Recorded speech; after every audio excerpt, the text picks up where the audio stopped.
আসসালামু আলাইকুম প্রিয় চাকরি প্রত্যাশী ভাই এবং বোনেরা।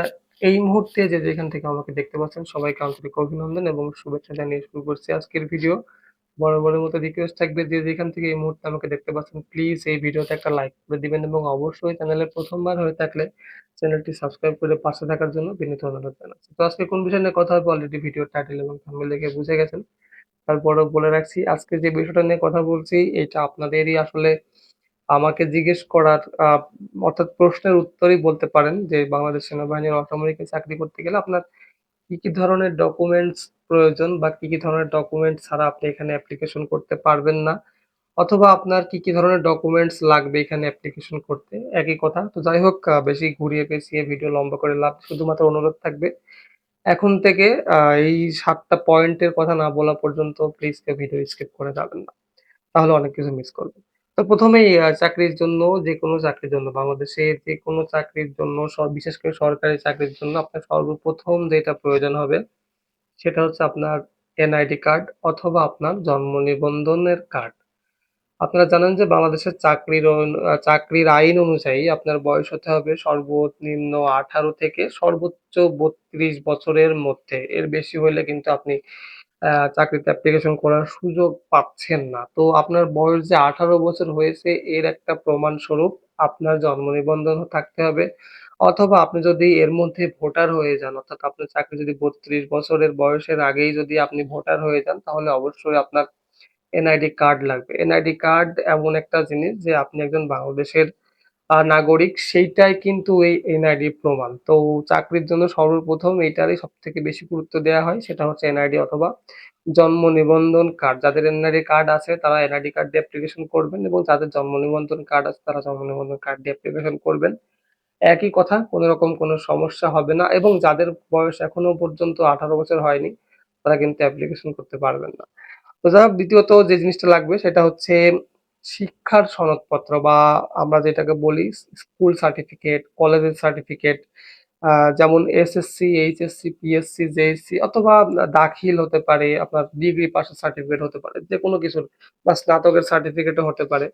এইটার কিন্তু অরিজিনাল কপি যেটা আছে সেইটার ফটোকপি করে আপনারা সত্যায়িত করে তারপরে চাকরির জন্য অ্যাপ্লিকেশন করতে পারবেন এবং যখন পরীক্ষা দিতে যাবেন বা যেদিন পরীক্ষা দিতে যাবেন সেদিন কিন্তু এটার অরিজিনাল কপি আপনার প্রয়োজন হবে। অর্থাৎ আপনি যেই পদে আবেদন করছেন সেই পদের যোগ্যতা অনুযায়ী ধরেন আপনি এমন একটা পদে আবেদন করেছেন সেইখানে শিক্ষাগত যোগ্যতার লাগবে আপনার সর্বনিম্ন এসএসসি সমমান পরীক্ষা। তাহলে অবশ্যই আপনাকে এসএসসি পরীক্ষার সার্টিফিকেট দিয়ে অ্যাপ্লিকেশন করতে হবে এবং আপনি যেদিন পরীক্ষা দিতে যাবেন সেদিন অবশ্যই ওইখানে এসএসসির যে সার্টিফিকেট আছে অরিজিনাল, সেই অরিজিনাল সার্টিফিকেটটা আপনি সঙ্গে করে নিয়ে যাবেন। ৩ নম্বর হচ্ছে যদি চাকরিতে আপনার কোনো যোগ্যতার সার্টিফিকেট চায়, অর্থাৎ আপনি যদি কোনো টেকনিক্যাল ট্রেডের জন্য অ্যাপ্লিকেশন করেন, সেই টেকনিক্যাল ট্রেডের জন্য বা কারিগরি যে পদের জন্য আপনি আবেদন করেছেন, সেই পদের যদি একটা সার্টিফিকেট চাই, সেই সার্টিফিকেটের মূল কপি কিন্তু আপনার সঙ্গে থাকতে হবে এবং অ্যাপ্লিকেশন করার সময় এটার ফটোকপি সহ আপনি কিন্তু এটা দিয়ে সত্যায়িত করাবেন। এখন অনেকেই প্রশ্ন করেন যে সত্যায়িত কাদের দিয়ে করাবো বা সত্যায়িত কিভাবে করতে হয়? সত্যায়িত সাধারণত ১ম গেজেট অফিসার যারা বা যারা বিসিএস ক্যাডার অথবা এমবিবিএস ডাক্তার দিয়ে আপনি এটা সত্যায়িত করাইতে পারেন। আপনার যদি সবথেকে সহজভাবে যদি আমি বলি, আপনার যদি থানায় উপজেলা আছে, উপজেলায় যেয়ে যেকোনো কর্মকর্তা দিয়ে আপনি এটা সিগনেচার করাতে পারবেন। অথবা আপনার জেলায় যদি কোনো সরকারি কলেজ থাকে, সরকারি কলেজের যেকোনো টিচার দিয়ে কিন্তু আপনি আপনার এই ফটোকপি গুলা সত্যায়িত করাতে পারেন। তো এই যে কারিগরি বা অন্যান্য যোগ্যতার সার্টিফিকেটের কথা যদি বললাম, ধরেন আপনি যদি ইলেকট্রিশিয়ান এর পদে অ্যাপ্লিকেশন করেন, তাহলে ইলেকট্রিকের উপরে আপনার একটা কোর্স করতে হবে বা কম্পিউটারের উপর যদি আপনি অ্যাপ্লিকেশন করেন, কম্পিউটারের উপরে আপনার একটা কোর্স থাকতে হবে। ওই কোর্স থেকে আপনি যে সার্টিফিকেটটা অর্জন করবেন, সেই সার্টিফিকেটে কিন্তু এই যোগ্যতার সনদপত্র হিসেবে গ্রহণযোগ্য হয়। তো অবশ্যই যাদের যদি আপনারা এমন কোনো পদে আবেদন করতে চান যে এই পদে আ অন্যান্য যোগ্যতার সার্টিফিকেট প্রয়োজন সেটা অবশ্যই আপনার মূল কপি সঙ্গে থাকতে হবে এবং আবেদন করার সময় ফটোকপি দিবেন। এরপরে হচ্ছে ৪ নম্বর পিতা-মাতার এনআইডি কার্ড।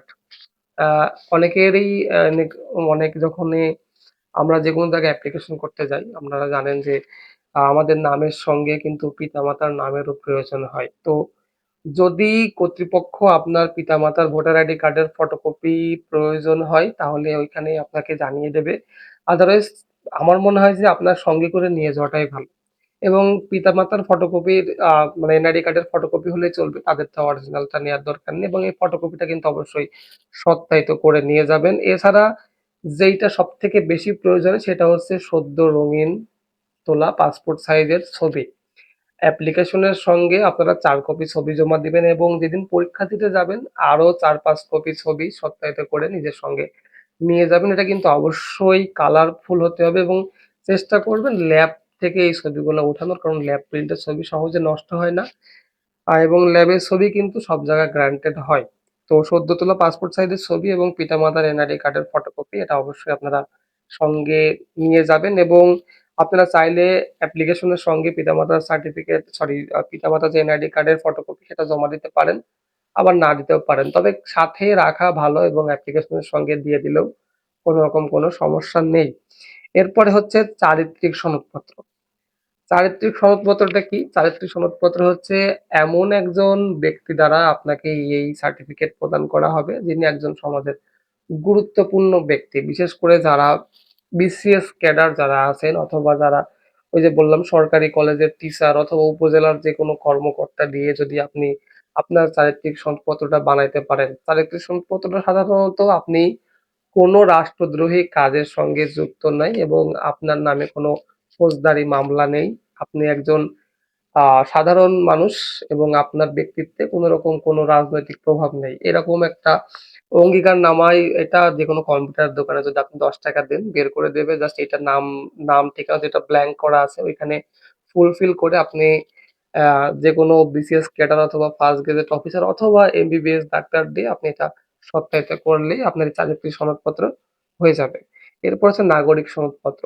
নাগরিক সনদপত্র আপনারা কোথায় পাবেন? আপনি যদি গ্রামে বাস করেন তাহলে আপনি ইউনিয়ন পরিষদে যাবেন। শহরে বাস করলে যে কাউন্সিলর অফিস আছে সেই কাউন্সিলর অফিসে যেয়ে ওইখানে আপনার যে কাউন্সিলর অথবা চেয়ারম্যান অথবা আ অন্যান্য যারাই থাকে না কেন তাদের থেকে কিন্তু এক ধরনের একটা নাগরিকত্ব সনদপত্র এটা ফ্রিতেই পাওয়া যায়। ওটা চেয়ারম্যানের সার্টিফিকেট নামে সবথেকে বেশি পরিচিত, যারা গ্রামে থাকেন তারা জানেন।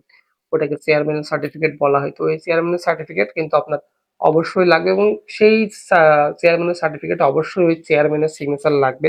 যদিও করা থাকে তারপরেও ওই চেয়ারম্যানের সিল দিয়ে একটা সিগনেচার দিয়ে একটা তারিখ দিয়ে উনি উনার কাছে গেলেই করে দেবে। তো নাগরিক সনদপত্র অবশ্যই লাগবে। এরপর যেটা লাগবে সেটা হচ্ছে আপনি যদি উপজাতি হন, অর্থাৎ আপনি যদি বাংলাদেশী না হয়ে চাকমা, মারমা, আ ত্রিপুরা অন্যান্য উপজাতি যারা আছে, যারা পাহাড় অঞ্চলে বাস করে, বিশেষ করে যারা রাঙামাটি, বান্দরবন, খাগড়াছড়িতে যারা আছেন, তারা যে উপজাতি, এই উপজাতির প্রমাণস্বরূপ আপনাদের রাজা অথবা উপজাতির যে প্রধান যারা আছেন, তাদের থেকে কিন্তু এক ধরনের সার্টিফিকেট প্রদান করা হয়। সেই সার্টিফিকেট অবশ্যই আবেদনের সময় যুক্ত করবেন ওটার ফটোকপি, এবং যখন আপনি পরীক্ষা দিতে যাবেন তখন এই আ অরিজিনাল কাগজপত্রগুলা নিয়ে যাবেন সাথে করে, যাতে ভাইবা বোর্ডে যখন আপনাকে প্রশ্ন করা হবে আপনি সমস্ত ডকুমেন্টস সেখানে দেখাইতে পারেন। তো এই ছিল আজকের ভিডিও। এই ভিডিওটা বানানোর পেছনে একটাই মূল কারণ যে অনেক ভাই আছেন যারা এইবার অ্যাপ্লিকেশন করেছিলেন, পরীক্ষা দিতে গিয়েছেন, বাট ভাইবা বোর্ডে আপনাকে যখন প্রয়োজনীয় কাগজপত্র কথা বলা হয়েছে তখন আপনি সেগুলো দেখাইতে পারেননি। তো আপনাদের সঙ্গে যেন এরকমটা না হয় সেজন্য ভিডিওটা বানালাম।